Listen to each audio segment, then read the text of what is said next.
Hello and welcome back to Vox Popcast, the weekly pseudo-academic roundtable of pop culture analysis with drinking and swearing. My name is Christopher Maverick, but you can call me Mav, and I am once again here with my co-hosts, Katya and Hannah. Hey guys, how's it going? Asked me. I was going to ask you something different. I was going to ask how it felt to live in a post-DMX world, because that's the sad thing for me. See, it's a negative thing that I am sad about, because the Rough Riders are no more.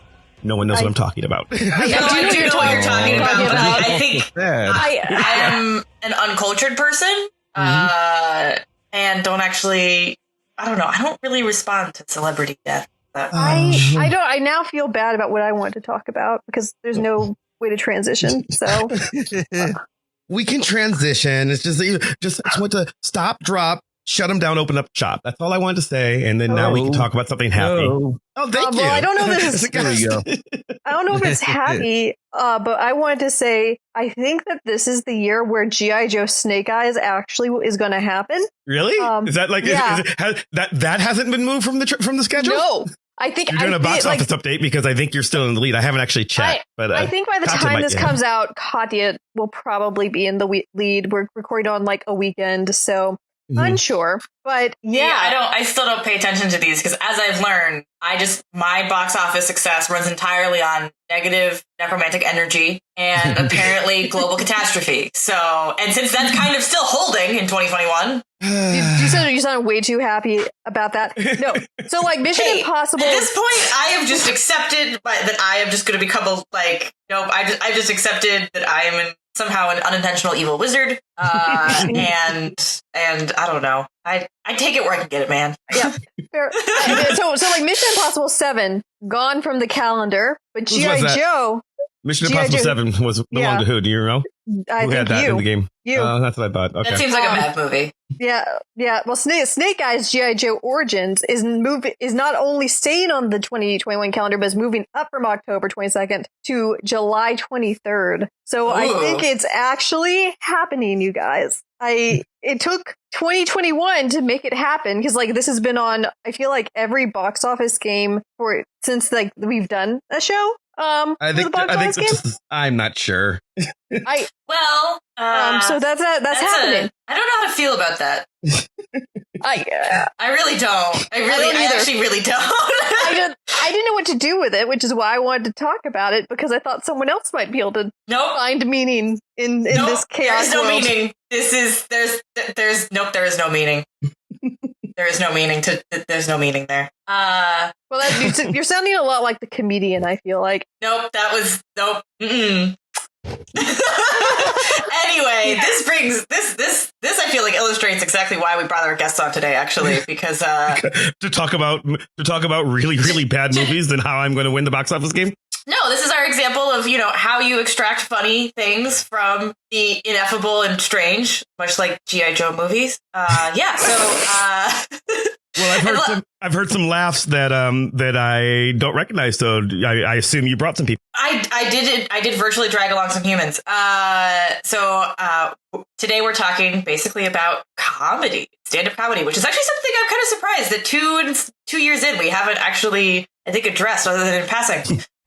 It's 3 years. I always did say, oh God, it's 3 years. My backup job would be a stand-up comedian over being a grad student, but I've done nothing with that. So, well, actually, we'll probably talk a little bit about how there's overlaps between those things. But yeah, I'd like to welcome to the show Jennifer Mason. If you want to introduce yourself. Hi, I'm so glad to be here. I'm Jennifer Mason. I go by Gen X, and I'm a mom to 2 boys, an acupuncturist, and a stand-up comedian in San Diego, California. Oh, that's cool. That's where my mom lives. Ooh.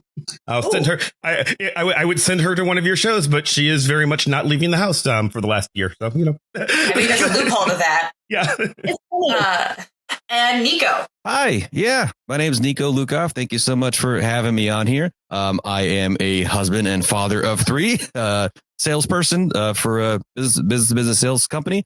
And I do comedy since a year and a half or so. Just started doing some open mics. I will call myself a comedian now. I wouldn't say I'm a, working professional, but been having a lot of fun and doing a lot of online stuff, and happy to be here. Very cool. Thanks for joining us. Yeah, so the reason this episode kind of came about is Jennifer and I met on something called Lunch Club, which is basically the safe for work version of chat roulette. And we were talking about kind of... Wow, I'm sorry. That was just that. I mean, I know what you meant, but that brought up so many questions. I mean, that is what it is. It is what it is. It is what it is. And I'm just going to let everyone sit with those questions and be slightly baffled until they Google it. Yeah, so we were talking a lot about like how, I mean, basically this like the impact of comedy in different ways, but also like how kind of virtual comedy has happened. So yeah, I was just kind of wondering, maybe we could start with that. It's like, I mean, comedy is obviously been a lot different over the last year and change, and kind of like what is virtual comedy and what does that look like? Right. So when the pandemic happened, all of us people who were used to doing shows and mics, and then it all came crashing down, and we all kind of cried silently on Facebook. And then it occurred to us, we could do Zoom shows. This workplace thing could actually work for comedy, but it was different because you can't hear the audience. You sometimes can't see the audience. And how does that even work? But then it turns out that it does work. It's not quite the same. There's obviously some downsides. It's not quite the same, but then there's some upsides too, because people didn't have to leave their living rooms. A lot new people were able to get onto the show, to watch it or to be on it.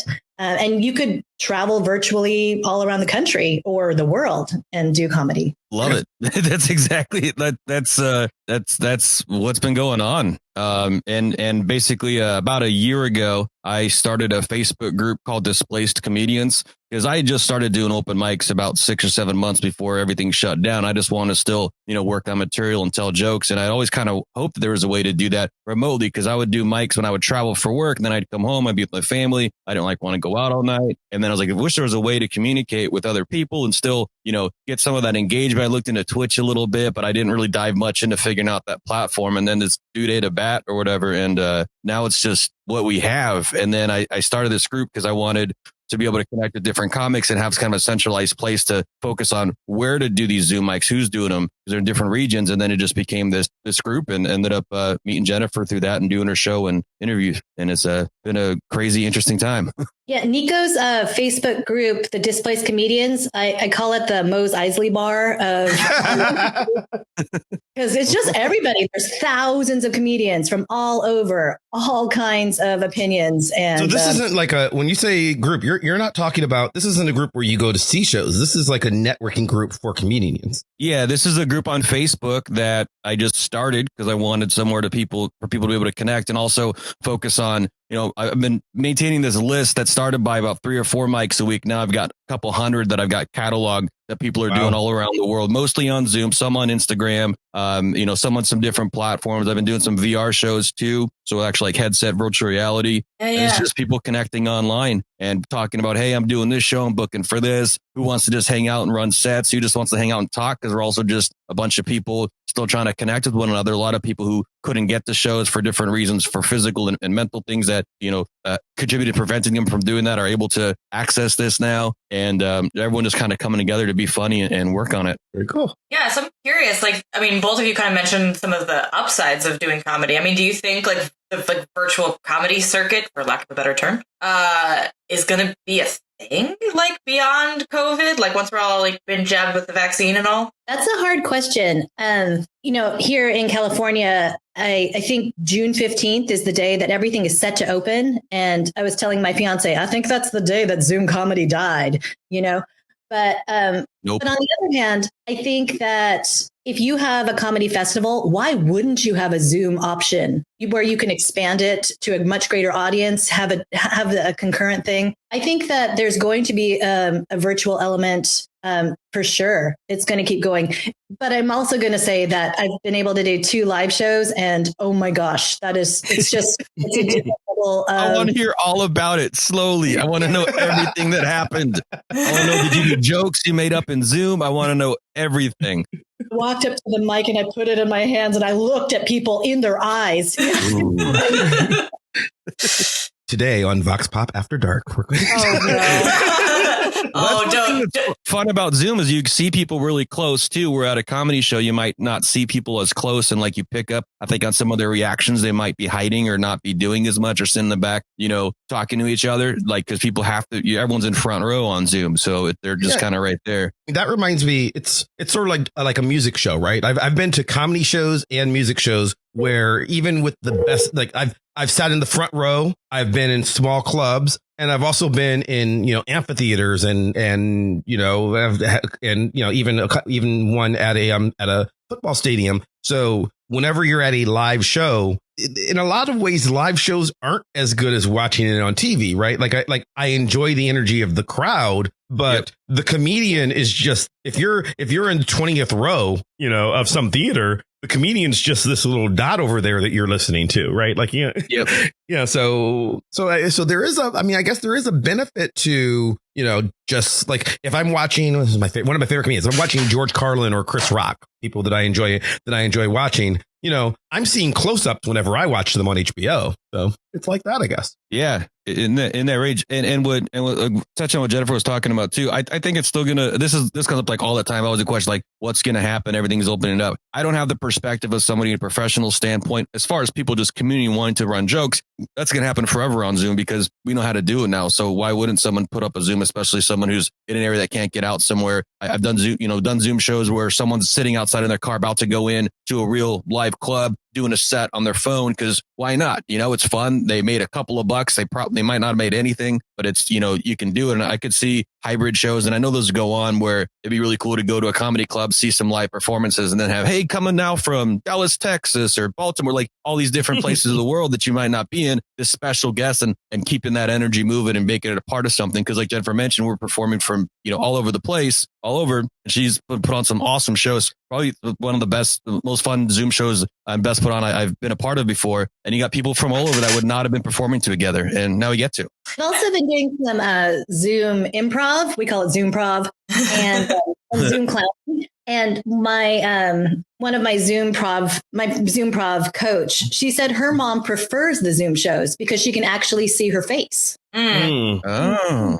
Facial expressions are a much bigger thing in virtual comedy. And certainly with, I've been doing virtual clown classes, and it's a lot about props and how to use the camera. What I'm finding is that the things that I learn in virtual clown class are helping me with ordinary Zoom presentations. So if I'm talking, you're able to kind of be more dynamic in a boring old work meeting. Yeah, that's great. I was thinking a lot actually about when I was prepping for this show. I was actually thinking a lot about the conversations I've had about people transitioning from live to Zoom teaching. Because I think actually, Jennifer, you just picked up like what you're talking about with the meetings. Is like I remember when I was first learning how to teach. One of the first pieces of advice I got was to actually take improv comedy classes, which I did not do. But actually, I've heard that's from a lot of people, and I knew like many of my colleagues in grad school took improv classes because you have to be comfortable standing in front of a room of a lot of people saying dumb things and making them sound smart, and that's like 90% of your job.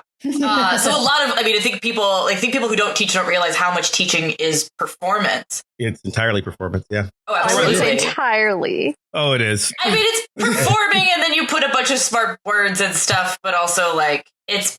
Everything I know I learned from professional wrestling. Okay. Sometimes you hit a kid with a chair. It's great. I gotta imagine as a teacher too, your audience is pretty dynamic. I mean, you're trying to reach people that didn't buy a ticket to go there. Like they probably don't want to be there.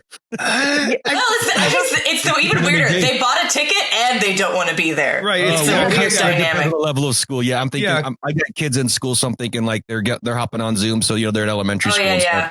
So we all teach college. So it's weird because, like you paid a lot of money to be here. Why do you want to not be? It is kind of a thing. No one wants to sit on Zoom and listen to a lecture for like 3 hours.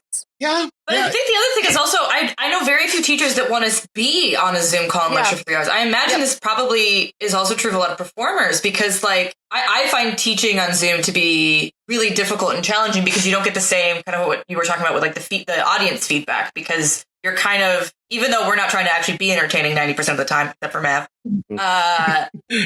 you still try to be like engaging on some level, and they're like being able to kind of like tell from your classroom like that they're actually alive and breathing is helpful. Or even really paying attention. I mean, particularly the more people you have, on a call, if they've got their cameras on, the slower the call is. So a lot of times, I at the very beginning, I wanted everybody with their cameras on. I just eventually I don't care anymore, and which I originally. I think there was sort of an assumption that you would pay more attention in teaching if your students would pay more attention if they had their cameras on. But actually, research has shown that you can actually be more distracted if your camera is on for multiple reasons. One of my colleagues wrote a post about it, and then there's all sorts of problems with bandwidth or even privacy issues why people might not want their cameras on. So I feel like it can be hard speaking to a bunch of silent black boxes on one hand, but on the other, on the other, we do it every week here. So Well, I think that's kind of the question, though. Is it's like I find teaching without being in the room with people incredibly draining, and also like it takes away the part that I always enjoyed about teaching. And one of my things, like as people are having this conversation about teaching, where like, oh well, like we'll continue having hybrid and virtual options, and I'm like, will we though? Because if most teachers got involved in teaching because they like that live interaction with their students, will they actually want because I could get from a student standpoint, like there are students who want that, but I'm like, when we look at the people who are actually providing the education, do the teachers want to do that? Like, is that what you went to school? You didn't go through school because you were passionate about talking to boxes, Yeah, and I wonder if the same is true of comedy too. Like, I think for comedy and for teaching is it's all about connection, right? I mean, that's what you love about teaching is you have this idea and then you see it kind of light up in your students and you see how it's affecting them. And I think that's the same thing for comedy as well. And I would think so. Virtually. That's what I was wondering. Like, how do you, if you can't see them? Because I imagine even more so on a show, right? On a comedy show than if I'm teaching to 20 kids, I can make them turn the cameras on.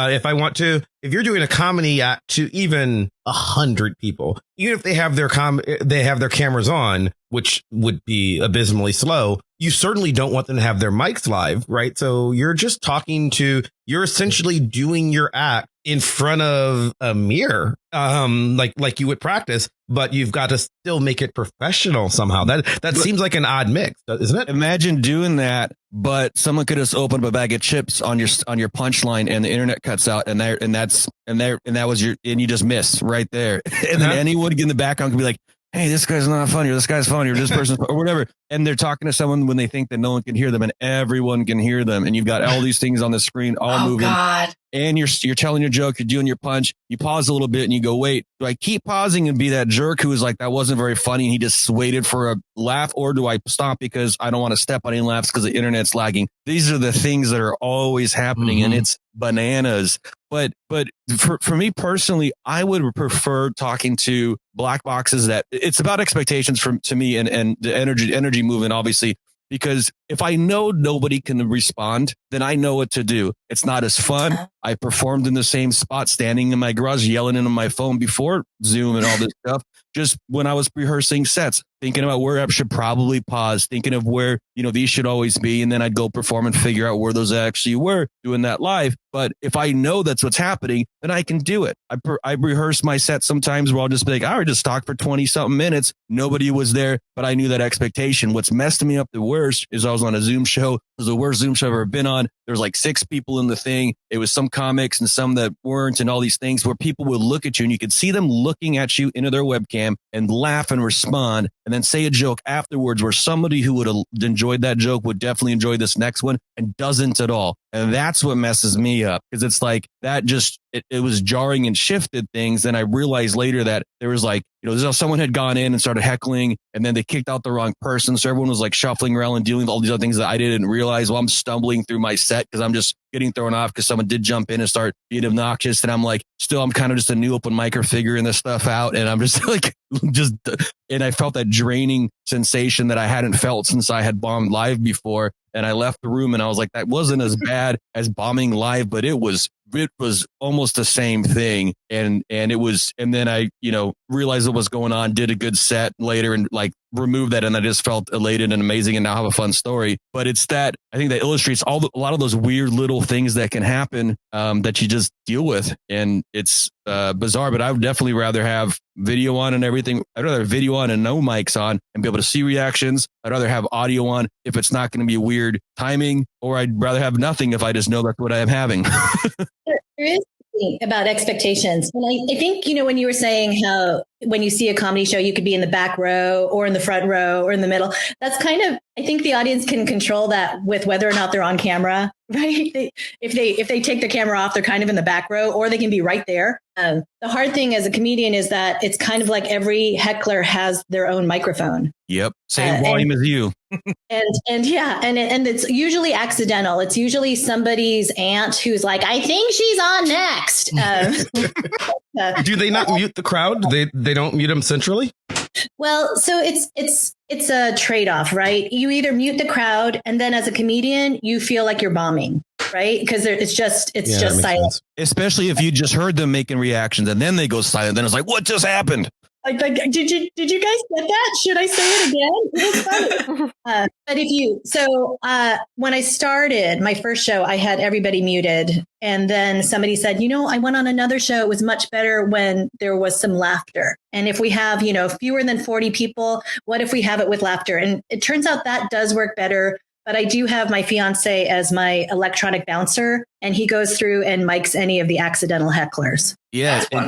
Because you don't know ahead of time. So like you're saying, like, well, wouldn't it be, you don't mute them, or we'll say, well, you don't know if that person's going to be a good audience member or not. And they might have been a good audience member. And then all of a sudden something happened. And, whether it was a mistake that somebody did something, and then it's just having people on the trigger. Like I was on a Zoom, there was like 115 people and they did not do a good job of that muting stuff. And it was like, oh, I'm doing this big thing. It's really fun. And then I was just for like 7 or 8 minutes. It was just bizarre, weird timing. Nobody was getting muted. Super weird timing thing. And then go on a show like Jennifer's that's really well run, where it's like, yeah, you're muting the right people, keeping the energy moving, keeping everything going. It's super fun. I think it's cool and it's intimate too. Like we're in homes and we're all together experiencing this bizarre thing in the world and getting to like get together and just laugh for a while. It's just super fun. I like it. We get to your living room. We get to see your relatives. We get to see your pets. Yeah, that happens a lot. That's fun. I bring my daughter on sometimes before getting ready for a show and chat in the virtual green room. Seeing people's pets and children on Zoom is one of the better things that's happened with that platform. See, you say that, and then my cat decided to stick her butt in my camera this week during a meeting. It was great. Oh, well. I would prefer that would have not been a thing. Yeah, Siegfried decided that his tail should block my camera in a meeting, but it's very helpful. Yeah. Go ahead, Hannah. What can you do?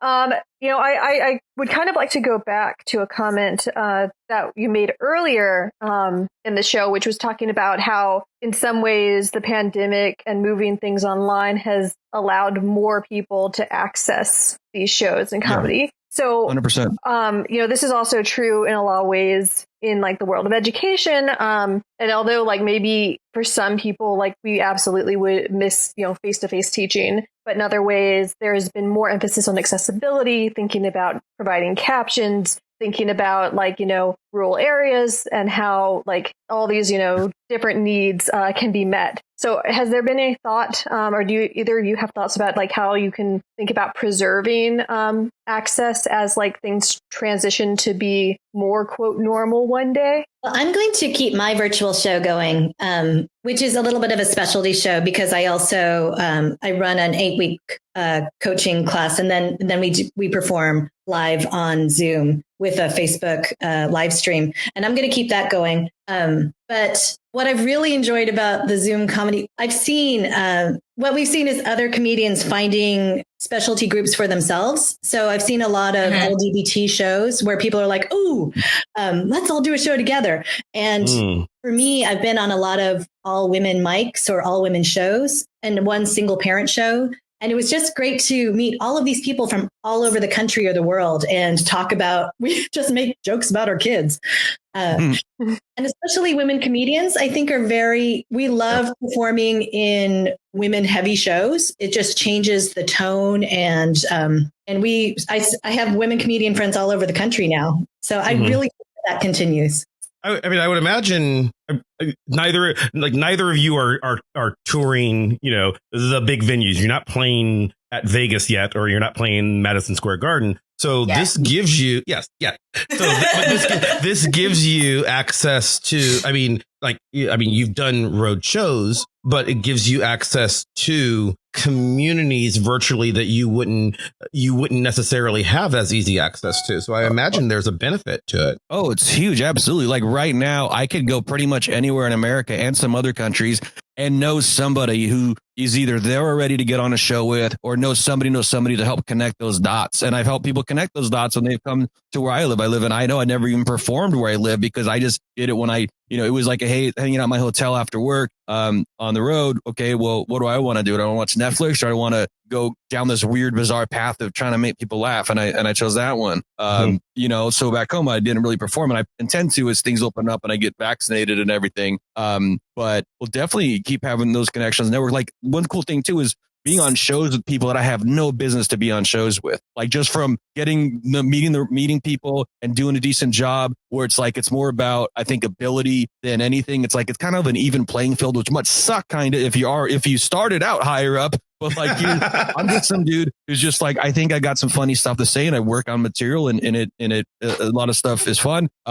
And I end up getting on these shows with people. This isn't a brag. It's just saying like that a lot of people are getting to see people that have no reason, like I would never been connected with. And now we are. And the accessibility, I had never really thought about that a lot personally. I'm a straight white dude. I just wasn't the first thing I thought of, but I was really excited when I was realizing that, because there were so many people, like especially a lot of women too, who like just didn't always feel comfortable even going out sometimes, because obviously you'll have to deal with stuff that I would never even think of. And just being able to just hop on Zoom and, hit 5, 6, 7, 8 mics in a day with an engaged audience. Oh, wow. It's nuts. I normally don't do that many myself. I might do 1 to 2 or 3, sometimes 4 sets in a day, but a lot of people are doing these like all day long and getting into different communities. Like here's a mic that started based out of New York, or this scene over here, and then getting all connected. That hadn't occurred to me. So you have that ability now. You can do an open mic that is quote unquote in Idaho, followed by one that is in New York City. 15 minutes apart now. Yeah, I did 4 sets last night in the span of a couple of hours. Now, usually you do want to hang out and like be a part of the audience more. Friday nights, sometimes folks kind of just understand because there's so many going on. But there's still a lot of people in the Zooms when you're bouncing around. But absolutely, like Flappers Comedy Club puts on a Zoom mic every day of the week, and then a couple times different days of the week. And I host Thursday nights. I'll MC on there usually, and they'll have different people running it. And yeah, it's technically it's on the internet, so it's not really anywhere, but it's based out of that entity in that place, and keeps them connected and engaged. And other groups do that too. And you can be anywhere. As a mom, it's a lot easier for me to make virtual shows. I was in the New York Festival and the Boston Comedy Festival, and I didn't have to make that awkward, well, would you be okay if mom went away for a few days? No, I could just pop.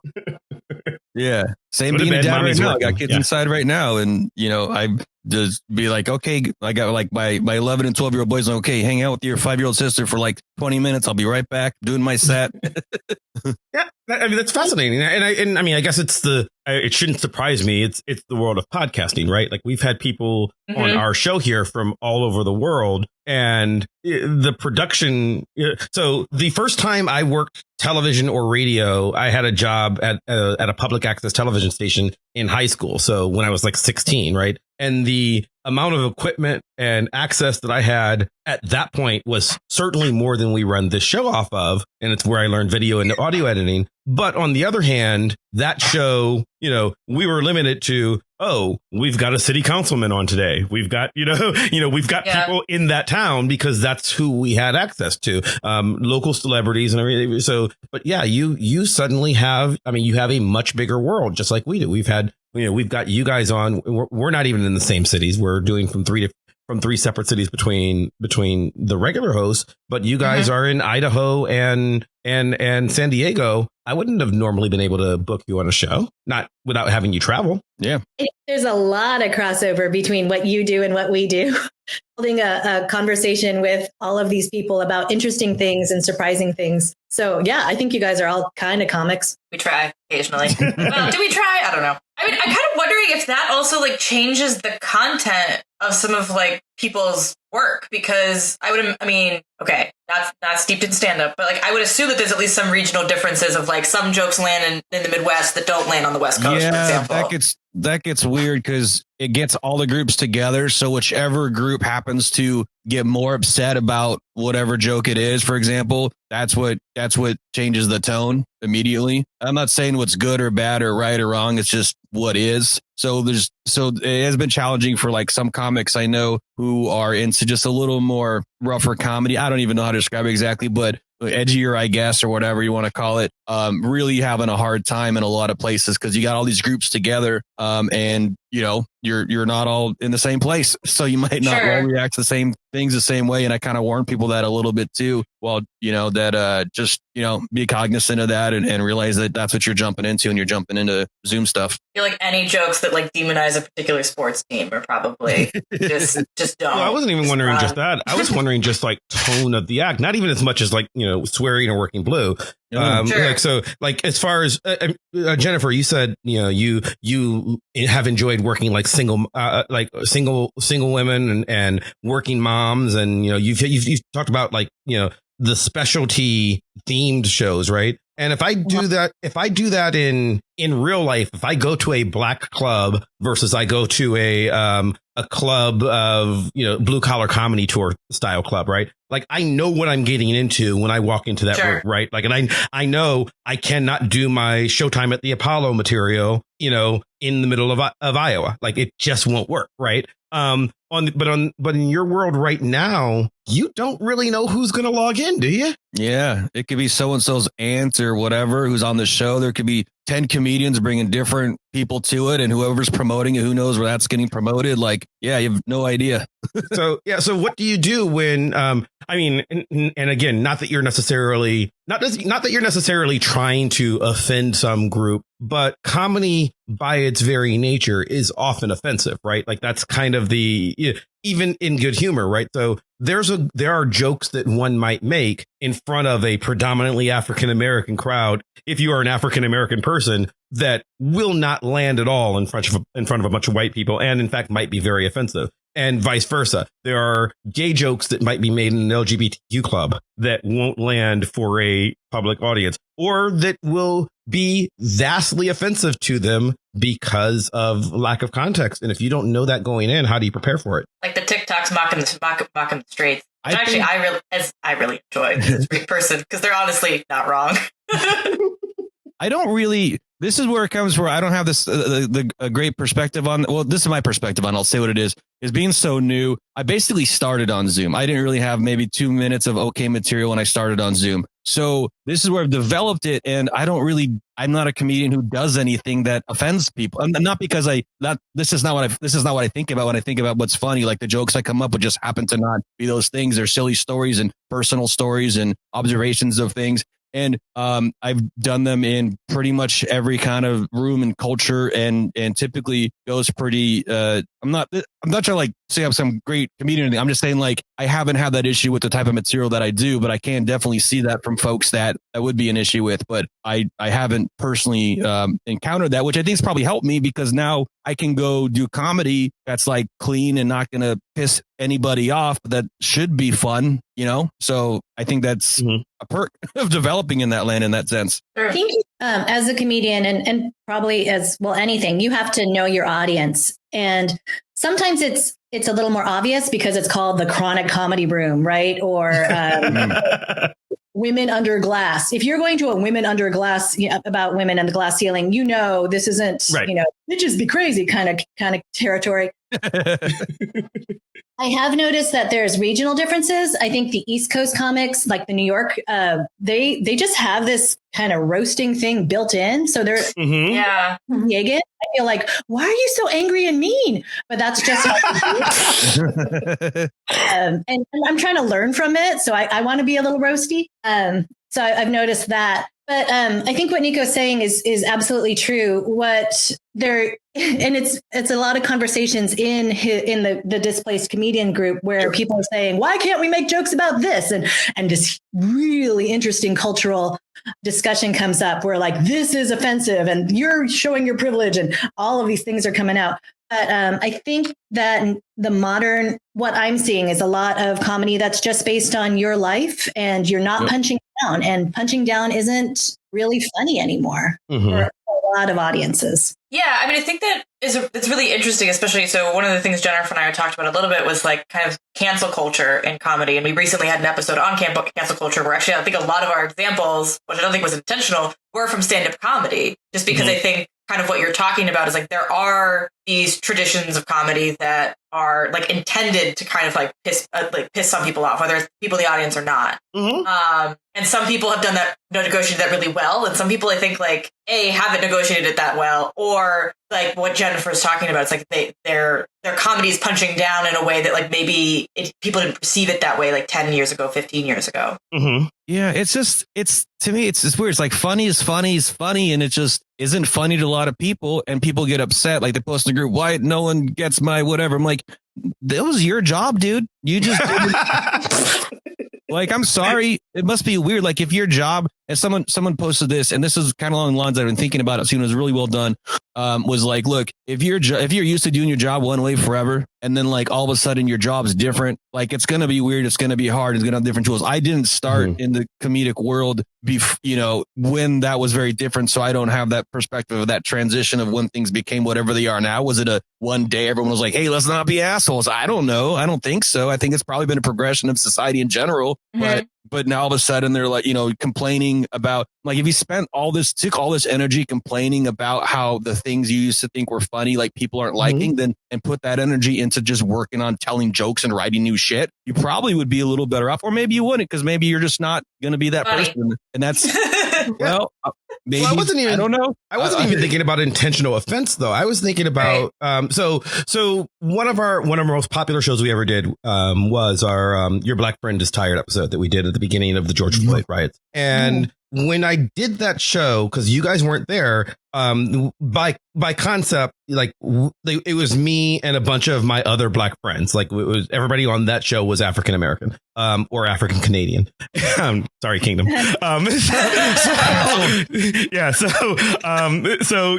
it was a bunch of black people on that show. And I remember at the very top of the show doing a little bit of a disclaimer. It's like, this is going to be a little different than the regular Vox Pop. We might use the N word from time to time. It was that sort of thing. I was like setting the stage because this was a different concept than our pseudo academic roundtable that we normally do. Right. So like, I mean, and also a different community because like, regular listeners know that with the exception of Mav, the rest of our co-hosts are white. I would be willing to bet that a lot of our listenership probably is white. I don't know that for sure. I was going to say, let us know in the comments, but no, I don't want to know. I don't want to know. Unless you identify as an extraterrestrial or something really fascinating. Yeah,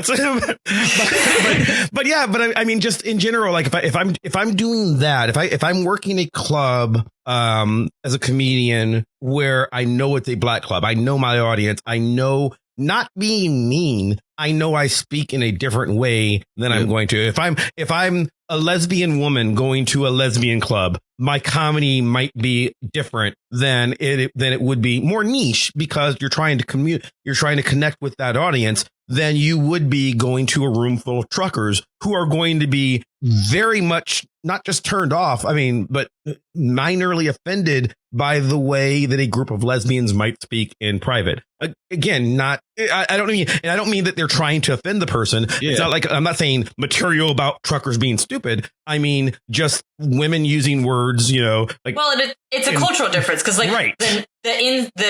what's the word I'm looking for? Something that's like an in community joke, or like even like some of the vocabulary. Yes. Of like, I as a straight person don't know a lot of queer vocabulary, or if I do, probably not to the level I would need to understand some of the higher level, more meta jokes. Yeah, right.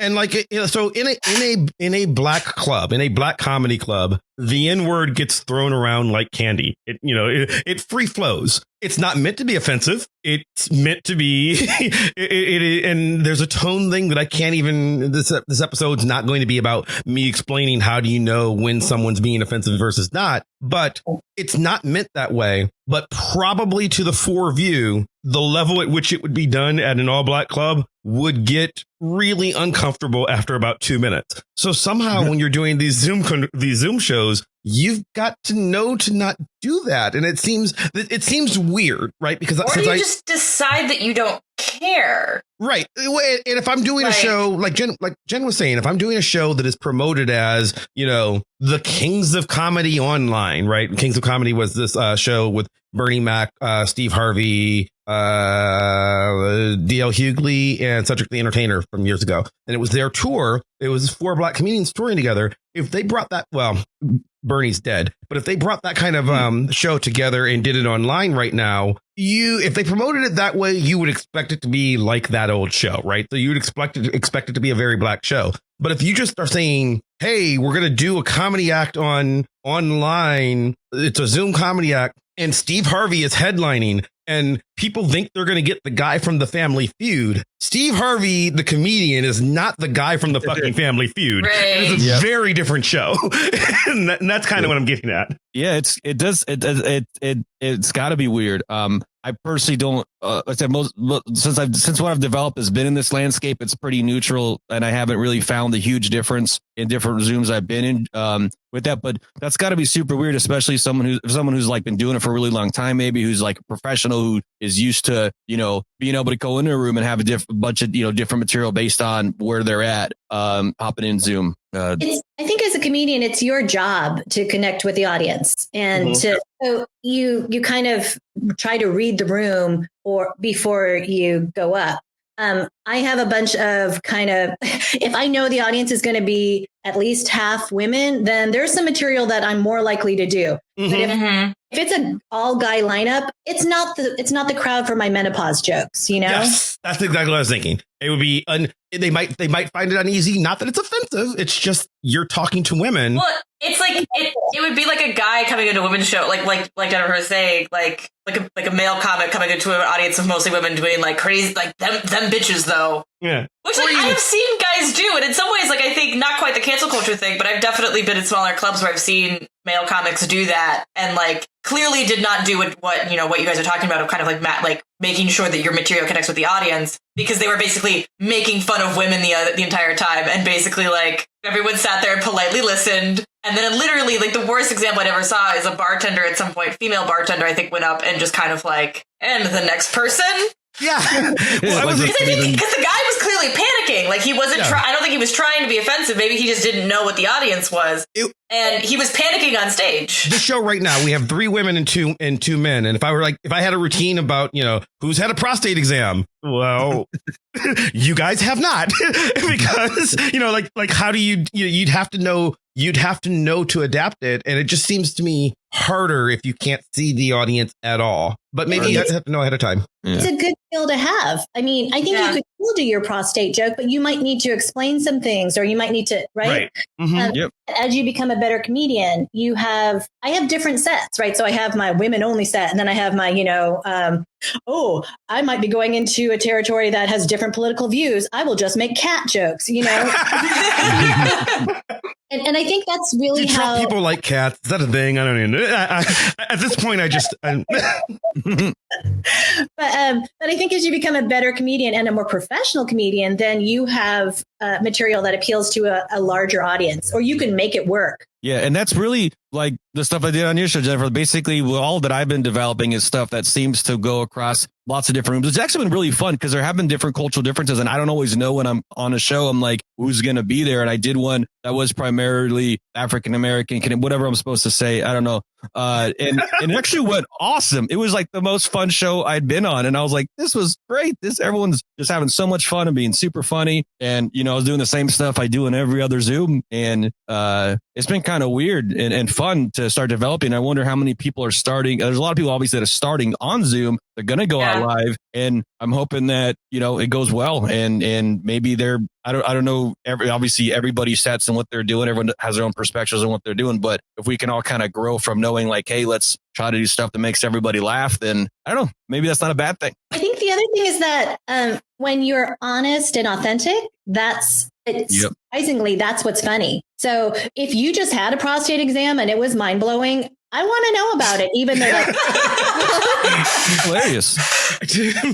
Mind blowing is not the word I would have chosen.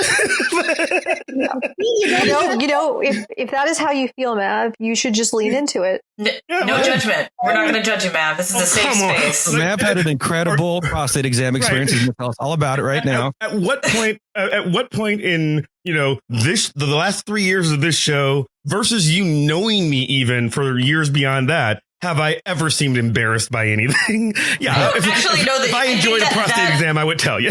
I'm pretty sure that part of your brain has been lobotomized through just some process. I feel like there's a certain point in which you just, not you specifically, but just anyone willing to do a podcast has like some sense of inability to feel embarrassment after a certain point. Well, this is actually something I've been thinking about for a while because I always forget that people listen to us. Yeah, me too. Every time I look at the stats and like learn that a few hundred people listen to any given episode, I'm just like, I have my brain can't actually process it. It's the way that like normal people I think feel when they look at somewhat like how much money Jeff Bezos makes in 5 minutes.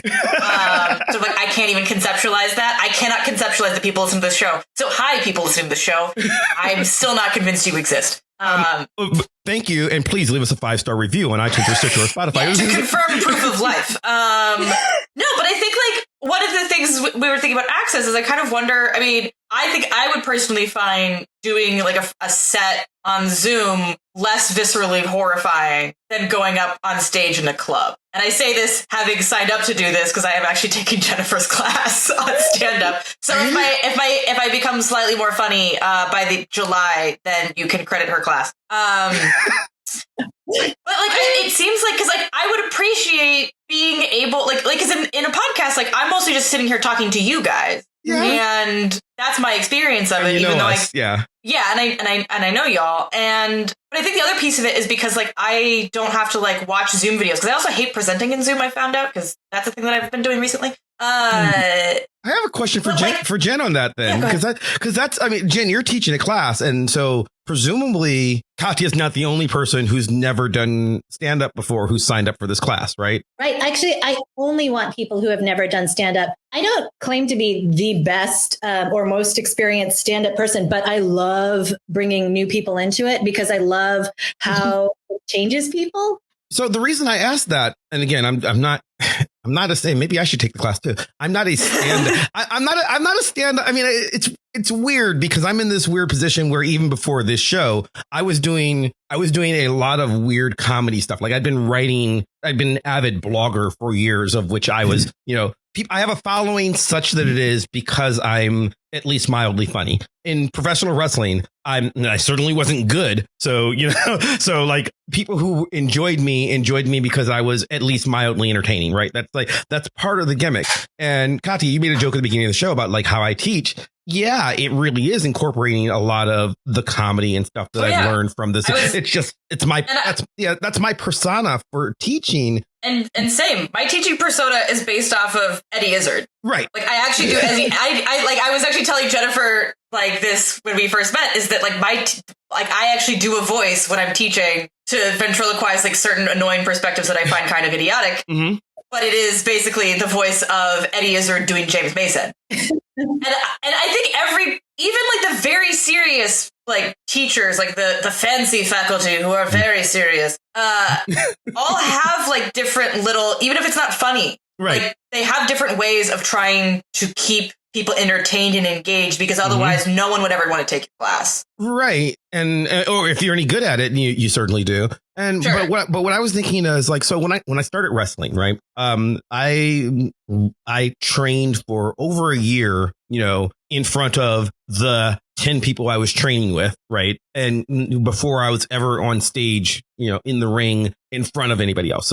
So you very much like I knew how to give a suplex, I knew how to give a body slam, I knew how to do all the things that one needs to do to wrestle, and I'd done practice shows where we bring in the relatives of 10 of all the other trainees. Everybody brings 2 or 3 people, so we practice by having a wrestling show, where everybody has a match in front of 30 people, but they're all like the girlfriend, boyfriend, brother, sister, parents of whoever is, whoever was training with me. So I'd done that before, but the first time I actually wrestled in front of, 500 people, that's terrifying, right? And I think that's what you were getting at, Katya. It's like the whole new experience of, oh my God, there are people watching me and I cannot forget that they're there because there are people watching me. I'm going to screw up. That said, about a year in, it sort of changes, right? So after I was working wrestling for a while, and I got to where I'm relying on the crowd. I need to know whether they're enjoying things or not. They're part of my pacing, so that if you happen to work, the first time I ever worked a show that was not the smallest crowd I ever wrestled in front of was maybe a dozen people. Like that was an abysmally horrible show where they didn't sell any tickets, and it's just like awful, right?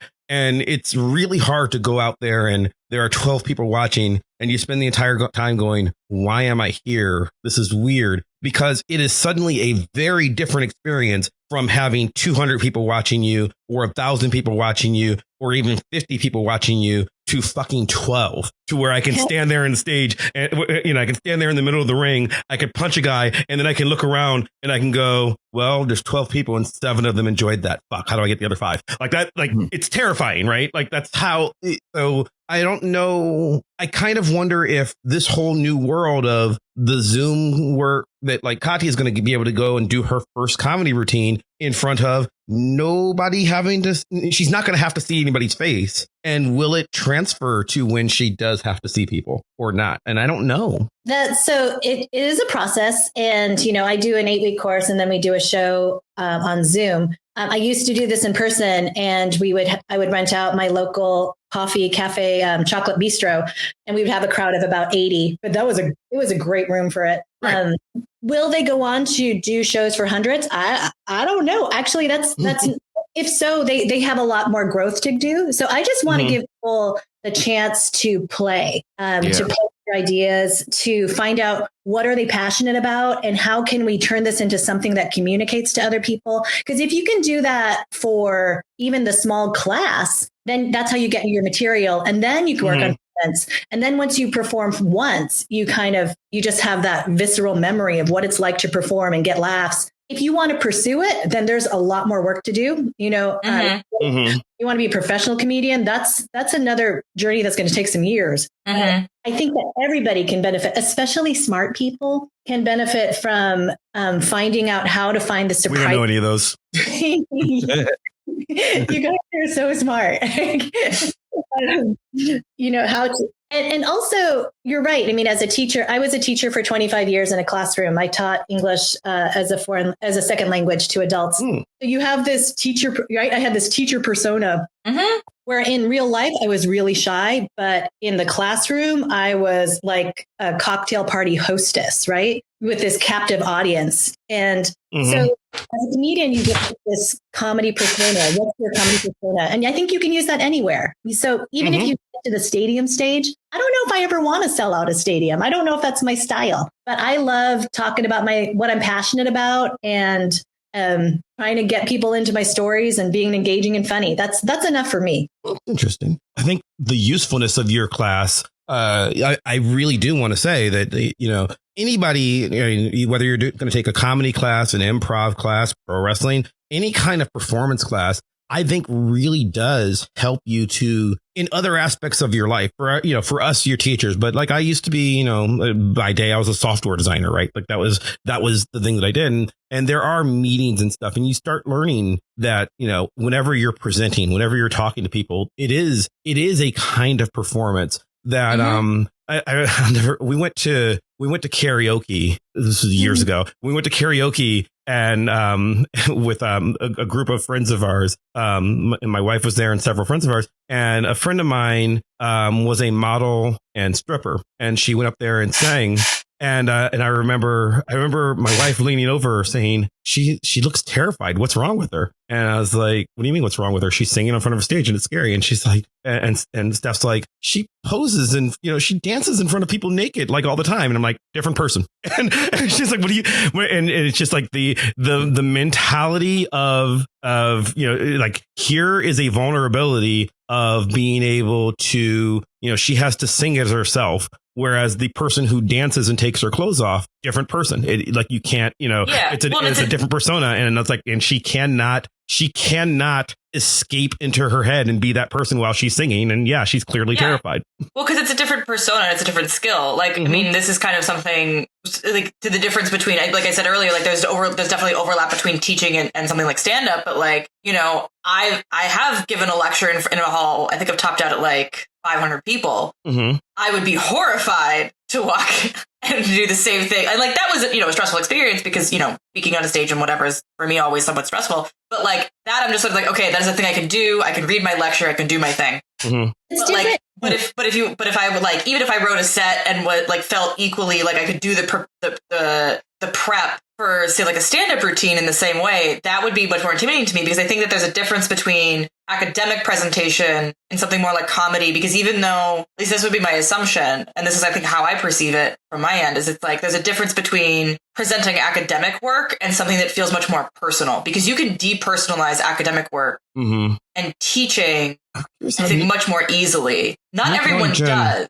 Nico and Jen, how do you feel about that? Because I really do find large crowds easier because it's less personal. Like 5 people paying attention to you is far more terrifying than 50 people paying attention to you. I guess what I mean is the content is more. What I mean is the content. I only get nervous when I'm not prepared for whatever it is. So I'm super stoked to hop on Zoom and see 5 faces paying attention to me, or 30 or 40 or 50 or more.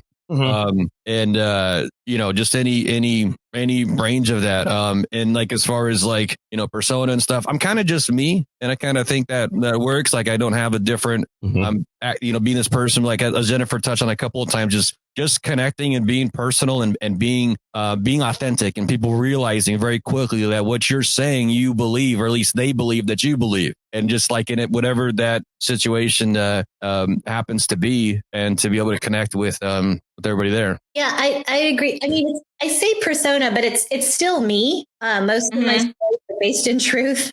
I do my cat, but it's different because you have it's like a different. I was thinking about your karaoke friend. It's a different skill set that you're going into autopilot, right? She probably has routines that she just knows. And she does, as a dancer, yes.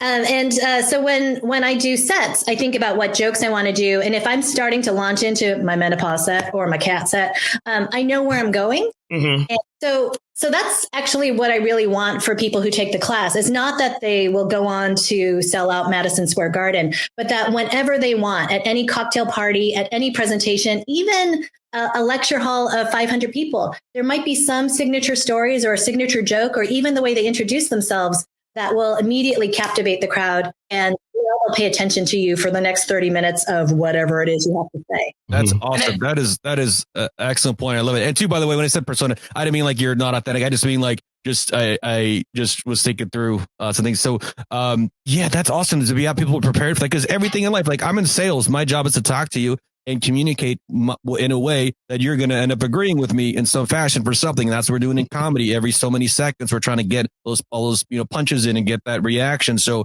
taking a class that gets people more prepared for that in any situation, professional, relationships, life, whatever, that's going to be, that's going to be beneficial to anybody. So I'm also a licensed acupuncturist, and when I introduce myself, I say, yeah, I'm an acupuncturist. I stab people for a living and have a 5-star Yelp review. Awesome. Even if we're going to be talking about, no, I don't take insurance. Yes, I can help you with your back. The fact that, we've started the conversation that way means they are more likely to listen to me. Yep. Well, it's like humanizing is not quite the word, but it makes you relatable in a way that just like starting with the insurance conversation. Because if you start the insurance conversation, this person is like, oh, they're all about paperwork. Oh, they're not a real person. They just do paperwork and bureaucracy. Right. Oh, this is going to be boring. And yeah. So I actually started stand-up comedy in order to make myself braver as an acupuncturist because I was a terrible networker, because I was afraid of conversations. I was really afraid of microphones. So when they do that whole pass the microphone around for that 30-second speech, I just broke out in a cold sweat. It's comedy that's allowed me to become really talkative. And now nobody can shut me up. I'm like trying to envision that, Jennifer. I'm like, I don't even, doesn't. That's awesome. That's great. Again, whatever class you can take on performance, I think it's a good idea. I think it's something everybody should try. I'm excited to hear Katya's set, Oh, God. Well, that could be an Yeah. episode. We could just let you do your set. No. Oh, absolutely. Yeah. No. I'm on the stage right now. Let's make some. No, I'm just kidding. Do whatever. If I could stab people through the internet, I would. Oh, come on. You can say stuff. We can, I can toss on the rim shot, You can talk about your prostate, Mav. What? Yeah. Only if you do a set about your prostate exam. I now I have to write one. I don't have an actual bit about. I have to write a was set just trying apparently now too. So you have to do one about your prostate exam. I need to get another one. Actually, I've had birthday. Oh, being old fucking sucks. It'll give you more content. Well, it's like, and do I really want to go do that during COVID? And there's so much going on. So anyway, other unexpected gift of comedy is that it's the awkward and embarrassing things that make good comedy. for sure. Mm-hmm. Nobody wants to hear jokes about the dinners that didn't burn or the dates that went well. We want to hear about disasters. So if you're prostate exam thinking, how can I communicate what this is like and just hype it up? I think that could be a good set. Yeah. Anything embarrassing that happens is just exciting. It's like, oh my gosh, this is so funny. I gotta take a picture for this mess before I clean it up. Like that whole. we're not taking pictures of my prostate exam. This is Hey, not. Mav, whatever you're into, no judgment. Oh, man. There are limits. I was going to say my last medical procedure was getting a second COVID shot. So but again, that's not really funny. It was literally just 30 seconds. Like, oh, let's see. I mean, are we gonna be able to laugh at COVID? I guess we kind of do on this show. I mean, we already we already do, because how else are you going to get through gestures broadly at the trash fire of the last year and change? I guess I've solved that. So I guess we've resolved one thing. So we don't have to resolve the rest of it. Yay! Oh, this has been fun. I mean, I think it's hopefully educational, but it was certainly interesting. Yeah, I think it's good. Jen and Nico, it's nice meeting you. This was great. Thank you for coming on. Likewise. Thank you so much for having me. Ditto. I'm excited. It's fun. I'm happy that Jennifer reached out and this came together. This is awesome. Yeah, thank you so much for joining us. Yeah, I mean, if you guys want to plug anything, if we wanted to hear, I'll do Nico first because I'm looking at the screen. Where would people find out more about you, your comedy, anything that you want? So laughyourlukoff.com.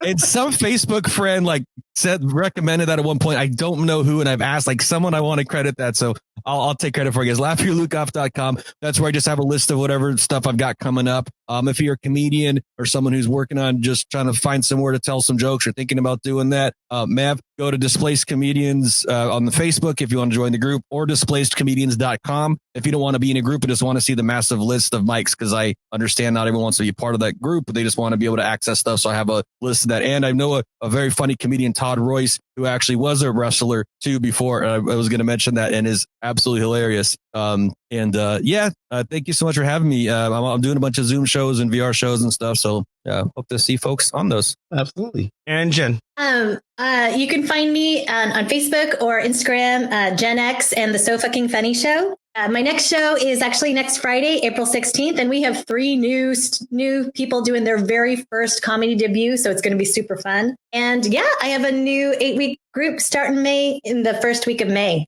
And so if you wanna hear Katya as she progresses and be part of that, hit me up.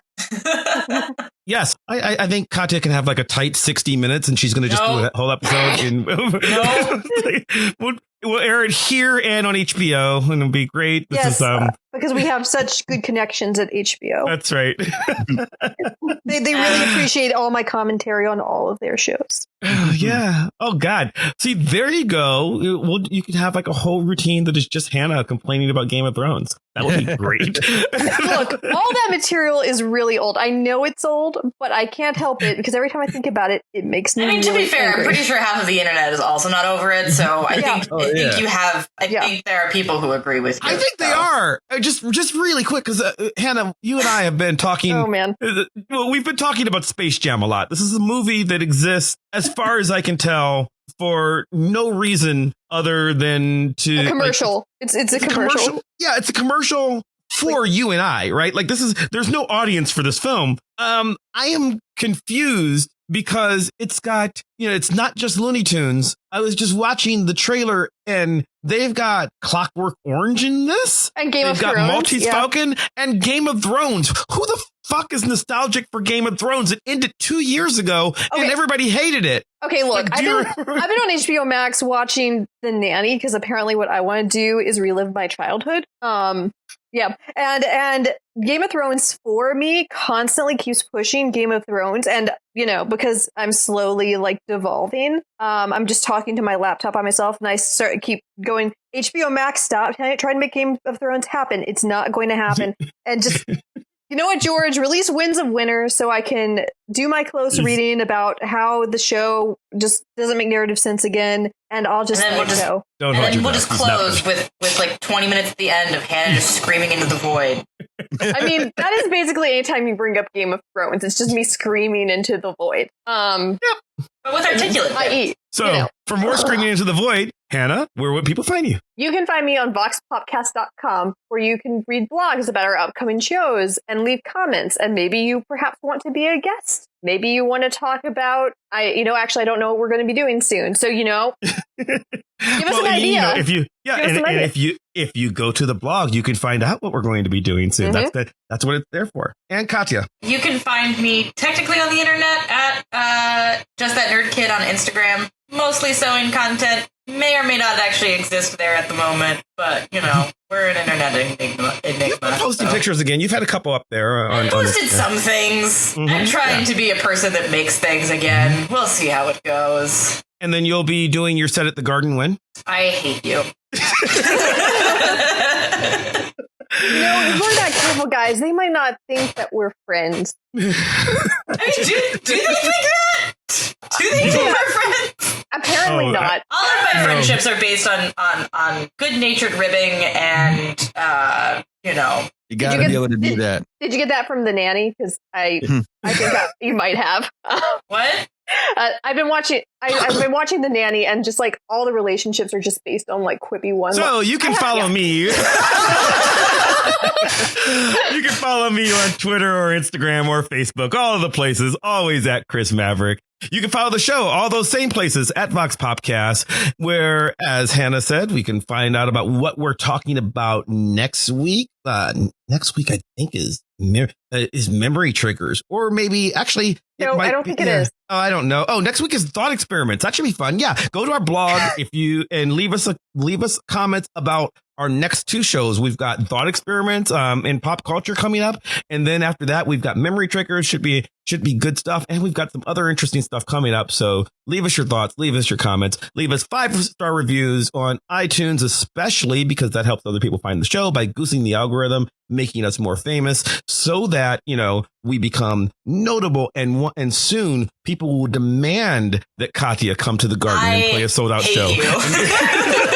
Is what everybody wants. Come on, leave us comments, leave us a 5-star review telling us how much you want to hear Katya's comedy routine, because seriously, it's the only thing the show is all about now. It's what I really, really want more than anything.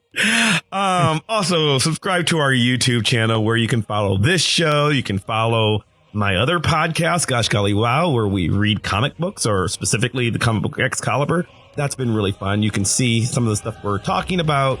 And I would like to thank Maximilian of Thoughtform Music for our epic theme song, building ever so more epically and playing us out. I'd like to thank both of our guests for joining us. I'd like to thank you at home for listening, and we'll see you next time. Bye. Bye.